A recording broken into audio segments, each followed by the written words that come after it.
Let's get to some of these props because I know you love the markets and how they've kind of opened up here. Potentially, certainly at DraftKings right now. When you look at the two quarterbacks taken, 1 and 2 overall, you're going to get a lot of markets there potentially for Bryce Young versus C.J. Stroud.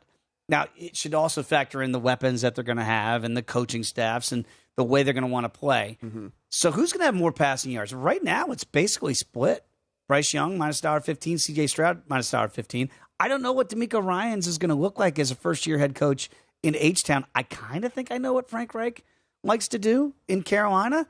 Are you going to go with it feels like I'm surprised that Bryce Young isn't a bigger favorite here. So, me as well. I guess the only thing that does get factored in here is we know for sure that the Texans are going to be one of the 3 worst teams. They're going to be behind a lot. If not the worst team in all the NFL. And so with that, the more you get down, more often you're playing from behind, sure, the more often that you're throwing the ball. So there is that. That being said, I also think maybe it's factored in that we don't know for certain, at least today, that he is going to be the starter from day one, right? And that is, we all assume that that's going to be the case, but, stranger things have happened, sure, weird things, coaches make weird decisions sometimes, and so there is that. But for me, we know Bryce Young is going to start. We know that's the case no matter what. And I think even though they are not going to be trailing as much as the Texans are,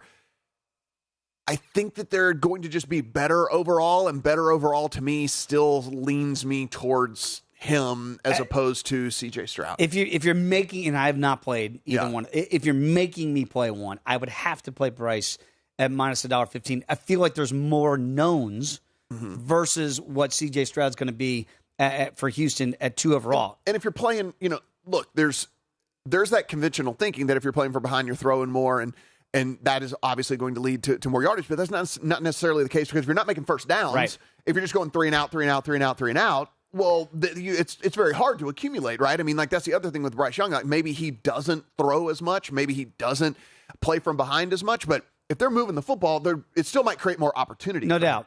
And then I look at the passing touchdowns for these two. And again, you can look at it. It is interesting that this is slightly juiced towards Bryce Young at minus $1.20 versus Stroud at minus $1.10.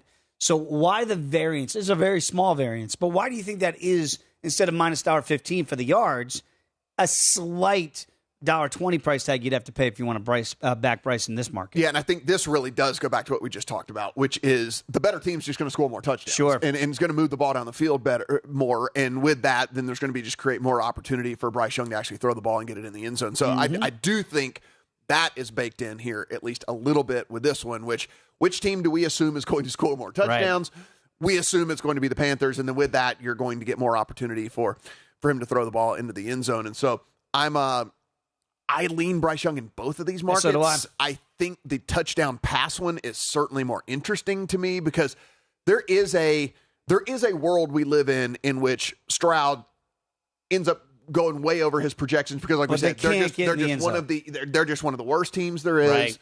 They're throwing a ton between the 20s. They get in the red zone, can't do anything when they get into the red zone. I mean, there is a world that exists that could happen, right?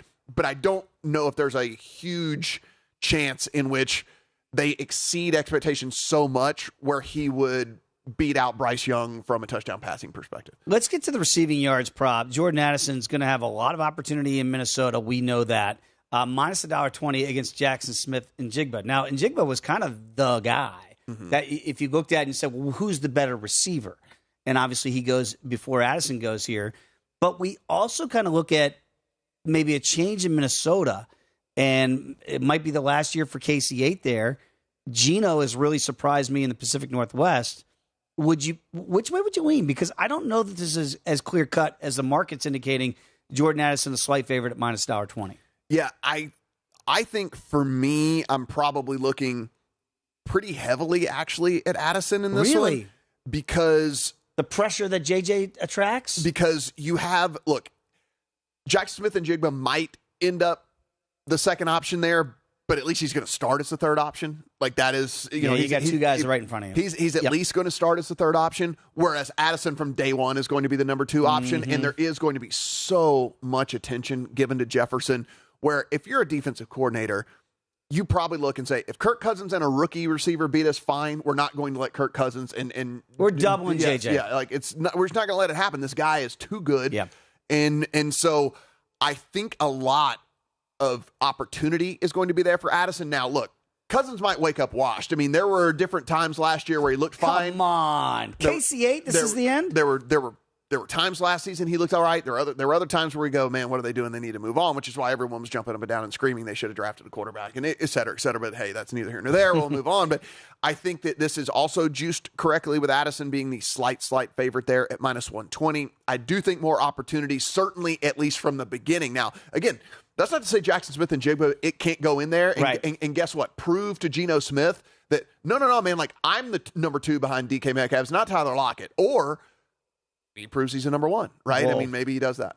Very quickly, this next market's fascinating to me because I actually think the dog is in play here with Tyree Wilson at +210 against Will Anderson for a rookie. I'm not laying it with Will because he's going to play defensive end this year, not linebacker in H-Town. So put that hand down in the dirt or the turf.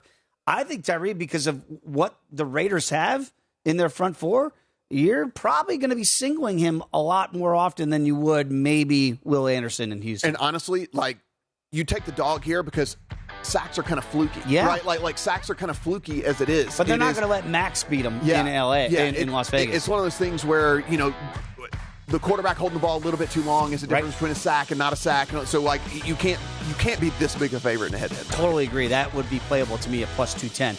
Go to VSiN.com/subscribe to become a VSiN Pro subscriber today.